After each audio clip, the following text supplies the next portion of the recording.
Hey everyone, Matt Wincherly here. With everything that's going on in the world right now, I hear a lot of people saying that the real estate market is going to take a serious hit due to the pandemic. Well, I want to share with you many reasons why it's believed that that is not going to happen. To help clear things up, I'm going to provide you with a lot of data that will answer the four main questions that everyone's asking right now about the economy and the real estate market. When speaking with clients, friends, and family, and also what I'm reading online and seeing on the news, there seems to be four main questions that keep coming up. They are, when is the economy going to recover? If we go into a recession, what will that do to the real estate market? Is this going to be like 2008? And what about all those job losses? So the first question is, when is the economy going to recover? Well, the pause button has essentially been hit on the American economy. I heard a good metaphor the other day that in 2008, it was like a tornado hit the American economy, destroying it and leaving it in a complete mess that took years to put back together. However, what's going on right now is more like a snowstorm. We're stuck in place, but once the storm stops and the snow melts, we won't really have to rebuild anything. We'll just have to go back to work. Looking at the forecasts from Goldman Sachs, JP Morgan, and Morgan Stanley, they're all predicting the same thing. They're saying that we're in for a wild ride over the next 90 days, but we're also in for a wild ride up throughout the rest of the year. They all agree that we're in for what's called a V type of recovery, strong down and strong up. Harvard Business Review recently came out and said, it's worth looking back at history to place the potential impact of COVID-19 empirically. In fact, V-shaped monopolized the empirical landscape of prior shocks, including epidemics such as SARS, the 1968 H3N2 Hong Kong flu, 1958 Asian flu, and the 1918 Spanish flu. So in each of those cases, there was a major pandemic, then there was a V-shaped return to the economy. So we should be able to feel comfortable that we're all in for a wild ride in the next 90 days, but then we can prepare for a big return and a ride up after that. That brings us to the second question. If we go into a recession, what will that do to the real estate market? Well, with a drastic drop in GDP, everyone's going to be talking about a recession. However, a recession does not equal a housing crisis. Doug Bryan, the CEO of Mind Property Management, said this recently. With the exception of two recessions, the Great Recession from 2007 to 2009 and the Gulf War recession from 1990 to 1991, no other recessions have impacted the U.S. housing market, according to the Freddie Mac Home Price Index data collected from 1979 to 2018. Therefore, a recession does not equal a housing crisis. This graph showed what happens to home prices over the past 5 recessions. Yes, in 2008, because the housing market and the mortgage market meltdown had a huge impact on the economy, it caused prices to fall 19.7%. But in 3 of the 5 home recessions, home prices actually increased. Therefore, it's predicted that the housing market is going to be in good shape regardless of a recession. Now on to question number 3. Is this going to be like 2008? Well, let's look at a quote from Mark Fleming, the chief economist at First American Mortgage. He said, many still bear scars from the Great Recession and may expect the housing market to follow a similar trajectory in response to the coronavirus outbreak. But there are distinct differences that indicate the housing market may follow a much different path. While housing led to the recession in 2008-2009, this time it may be poised to bring us out of it. If we look at historical data for annual home price appreciation, it shows that in the 6 years leading up to the housing crash, we had really high appreciation rates.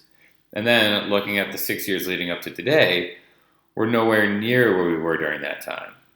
Actually, the highest appreciation rate over the past 6 years is lower than the lowest rate over that 6-year period. So while we still have an increase in prices, we don't have runaway appreciation. The next thing we want to look at is mortgage credit availability, really how easy it is to get a loan. We can see this by looking at the Mortgage Credit Availability Index each month from the Mortgage Bankers Association. And this will help us to really measure that. What we know is that the taller the graph, the easier it is to get a loan. So what we see is that on the left side of the graph here, the index was really high at the time of the housing bubble. And we can see where it is today, which is nowhere near where it was pre the crash of 2008, because we also know that after the crash, they made it much harder to qualify for a loan, and a lot of those strict measures have been in place ever since. And another thing we want to look at is inventory levels. One of the biggest challenges entering the current market was really housing inventory, because there were not enough homes for sale to satisfy buyer demand. So when there's less than 6 months of inventory, that's considered a seller's market. And when there's more than 6 months of inventory, that's considered a buyer's market. Well, looking at this graph, comparing inventory levels today with 2007, you can see that there was a big oversupply of homes in the market compared to today's shortage. This oversupply from 2007 was one of the biggest factors that led to the issues that occurred in 2008. There are a couple of other indicators that help explain why this period of time is not going to be like what happened in 2008, like looking at the affordability index and how much equity people were taking out of their homes at that time. But I'll be happy to discuss those with anybody watching if you'd like to reach out to me. Now, question number 4 deals with the rising unemployment and asks, what about all those job losses? Based on the data that we have available right now, we have to go back a few weeks, so the numbers are even more intense currently, but the forecasts remain the same. As you can see, 10 million people lost their job during the last 2 weeks in March, which is crazy compared to anything that's really happened in history, well, at least dating back to before 1970. The numbers on the graph represent the numbers of unemployment claims filed with the U.S. Labor Department, so the number of people who actually lost their jobs is certainly higher. Looking at another graph from the U.S. Bureau of Labor Statistics gives us a little more insight and optimism about the ability of a large percentage of people to be able to go right back to work once the economy opens up again. The graph shows the breakdown of the industries from where a big chunk of those people in the statistics came from. It shows that 59.5% came from food services and drinking places, which are servers and bartenders. And when restaurants open up, they'll be able to go right back to work. Looking at the rest of these professions, healthcare office workers, who are all the people who are behind the desks in doctor and dental offices, well, they'll be going back to work right away. Child daycare workers, they will certainly be in high demand after everyone's been spending several months at home with their kids. And retail stores will be opening up again and needing to be fully staffed, and the same goes for hotels or the accommodation industry. So this shows that for the people who are using the study, about 90% of those who lost their jobs should be able to return to work almost right away once this is over. This will lead to that V type of recovery that I talked about earlier. They all lost their jobs on the way down, and most of them will be going to get their jobs back on the way up, or jobs in similar fields. In the meantime, the headlines are going to be ugly for the next month, and especially on May 8th, when the updated unemployment rate comes out. So you should prepare for those headlines, but also be prepared for us coming back. Looking at Goldman Sachs unemployment rate projections, they're expecting that at the height of this year, the unemployment rate is going to be 15%.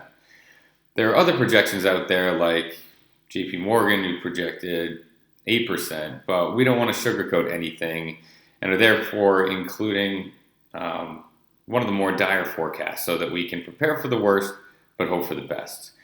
So looking at this, the unemployment rate is supposed to go from 15% down to 6 to 8%, and then down to 5% and 4% over the following couple of years.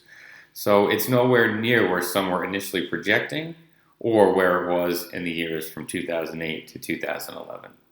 So I hope that this video helped to shed some light on what we can possibly expect to happen in the near future. Panicking and being pessimistic are what a lot of people are tending to do these days, but if you can get yourself away from thinking that way and you continue to stay safe and prepare for things to turn around in the upcoming months, we'll all be in a much better place. If you'd like to discuss any of the information that I presented in this video, or you'd like to catch up about anything at all, please feel free to reach out to me. I'd love to hear from you. Take care, stay safe, and thank you for watching.